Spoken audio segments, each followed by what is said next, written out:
Hi, my name is John Simchenko. This is my son Anderson. I have my other son Lincoln. He doesn't want to be in the video. We, along with my wife Dana, we live in Brandon, South Dakota. We've been living here for about a year and a half. We moved here to be part of a church plant.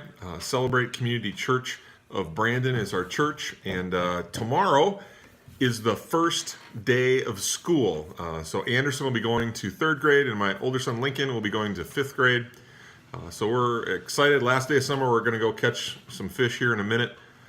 But I just wanted to introduce myself, my role in ministry. I've been in full-time ministry for 10 years.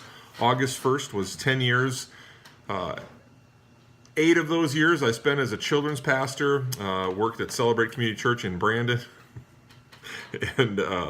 Celebrate Community Church in Sioux Falls. I worked as a children's pastor, and over the last couple of years, I felt the call to move into full-time ministry in terms of church planting. So our location in Brandon was transitioned into a church plant on September 11th of 2016, and so we're just figuring out how to reach people in Brandon with the gospel.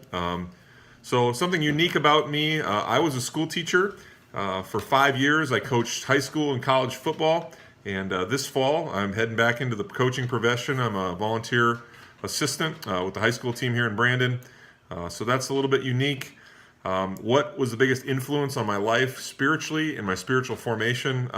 Number of things, but probably just going back would be the preaching of the Word of God. When I was 23 years old, my wife and I had just gotten married. We were living in Lincoln, Nebraska. And we were connected with a church called Lincoln Berean Church.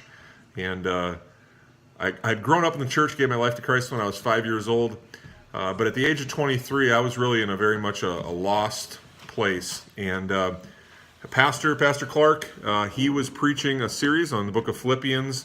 And when he preached, actually Philippians 1:6, I noticed it was the verse on the opening of the class here. When he shared that, it was like God spoke to my heart and said, John, I don't need you to achieve or perform. I'm doing something in you that you could never do on your own. I want to use you for my purposes in my kingdom. And I'm sure I'd read that verse many times before. I've read it many times since. But to have that word preached to me and reflect and meditate on that over the last 15 years, it's been powerful, and now my mission is to be a usable, effective tool in God's redemptive game plan, and that's what we're about. That's what I'm about, so I'm excited for this class to continue to grow and realize what that means. Thank you.